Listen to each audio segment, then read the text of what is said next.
여러분, 밤중에 갑자기 체포돼서 가족과 친구들이 모르는 비밀 장소에 갇혔다고 한번 상상해 보십시오. 여러분을 고소한 내용도 가르쳐 주지 않고 또 누가 고소했는지도 모릅니다. 고소 내용이 무엇이든지 간에 그것이 다 사실로 받아들여지고 재판도 없이 유죄가 선언됐습니다. 어머니와 딸들은 발가벗겨져 성적으로 온갖 유린을 당한 후에 가위로 가슴을 잘라내면서 가장 잔인한 고문으로 고소당한 이단의 죄를 자백할 때까지 계속 고문합니다. 남녀노소를 구분하지 않고 온갖 고문으로 인해서 살점이 찢어지고 인두로 지지고 뼈를 꺾고 나서 의사에게 치료받은 후에 다시 새로운 고문으로 갈기갈기 찢겨집니다. 참을 수 없는 상처로 인해서 숨을 거둘 때까지 고문이 계속됩니다. 이 고문실에는 휴대폰을 가진 사람도 없고 가족들에게 그래서 사랑해요라고 마지막 문자 메시지도 전할 수가 없습니다. 한두 사람이 끌려가 죽은 것이 아니라 약 1억 명이 생명을 잃었습니다.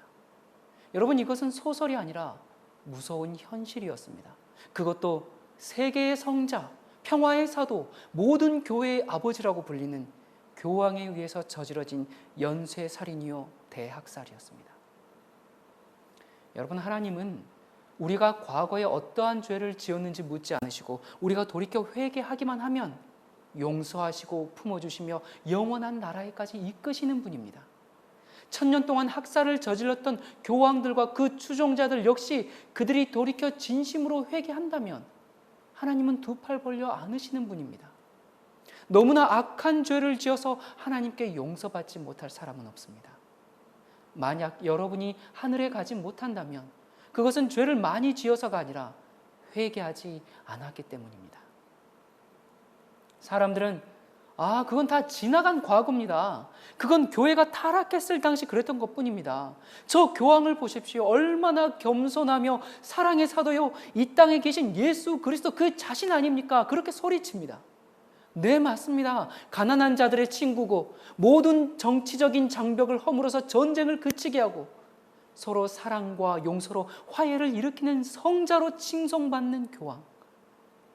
그런데 겉으로 드러난 모습과 뒤에 감춰진 모습이 전혀 다르다면 어떻게 하겠습니까? 중세 1000년 동안 있었던 그 두려운 사실이 다시 재현된다면 여러분은 어떻게 하시겠습니까? 더군다나 이 프란치스코 교황은 제수잇 출신입니다. 여러분, 제수잇에 대해서 아십니까? 이 세상의 모든 음모와 악의 중심이 바로 제수잇입니다. 교회를 위해서라면 임신한 여인의 배도 가르겠다고 선서하는 곳이 제수잇입니다. 사람들은 지금 시대가 어느 시대인데 그런 얘기를 합니까? 그렇게 반문할지 모르겠습니다. 성경은 인류가 시작한 이래로 두 번 다시 없을 큰 환란이 이 마지막 때에 있을 것이라고 예언하고 있습니다. 그것은 AD 70년 예루살렘 멸망 때보다 더 큰 환란이고 2차 대전 당시 아우슈비츠보다 무서운 학살이고 일제시대보다도 무섭고 유신시대나 5공화국 때보다도 자유가 없는 그런 환란입니다. 역사 가운데서 가장 길고 악했던 교황권이 다스렸던 1000년의 기간보다도 더 큰 환란이 바로 교황권에 의해서 다시 재현될 것이라고 성경은 예언하고 있습니다. 여러분, 교황이 다스리는 세계에 평화가 도래할 것입니다.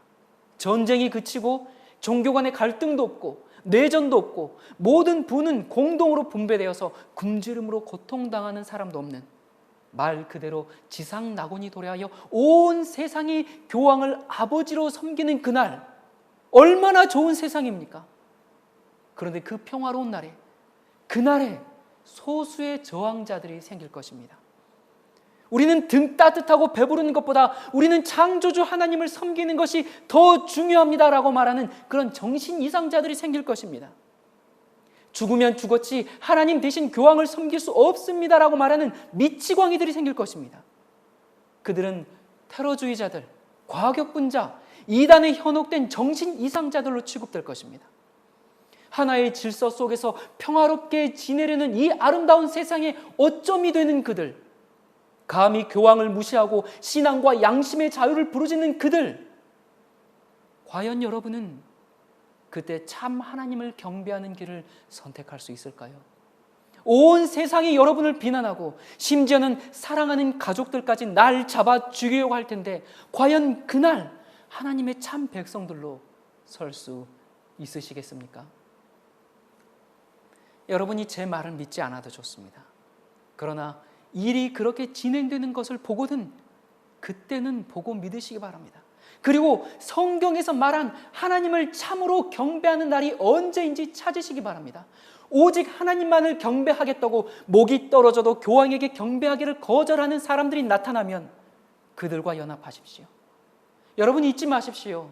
교황은 자신들의 교리나 신조에 따르지 않는 사람들을 무참히 학살하면서 그것이 하나님을 위한 일이라고 했습니다. 그 일이 재현될 것입니다. 먼 미래의 일이 아닙니다. 지금 그 일이 준비되고 있습니다. 정말 때가 가깝습니다. 모두가 그를 좋아하고 진정한 성자라고 따르며 열렬히 환호하는데 거기에 찬물을 끼얹는다면 사람들은 그를 미쳤다고 욕하거나 살해 위협을 할지도 모르겠습니다. 여러분들에게 이런 얘기를 하는 것은 쉬운 얘기가 아닙니다. 그러나 여러분 세월호 사건을 기억하시기 바랍니다. 배가 점점 기울고 물이 차고 있습니다. 갑자기 안내 방송에 나왔습니다. 여러분 당황하지 마십시오. 이 배는 안전합니다. 모두 객실로 돌아가세요. 배는 점점 기울어 가는데 안내 방송은 계속 나옵니다. 제자리를 지키세요. 걱정하지 마세요. 그러나 아니야, 저 말은 거짓이야. 뛰어나가야 해. 그렇게 나왔던 사람들은 살았습니다. 제가 여러분들에게 하는 호소는 이것입니다. 여러분들에게 들리는 그 확성기를 신뢰하지 마시기 바랍니다. 싫지만 대중의 반대쪽으로 가야 할 때가 있습니다. 여러분의 담임 목사가, 신학 교수가, 아니 교황이 우리의 신학은 안전하다, 당황하지 말고 배 안에 그대로 있어라 라고 말할지 모르겠습니다. 그러나 그 배는 곧 침몰할 것입니다. 너무 늦기 전에 그 바벨론에서 나와야 합니다.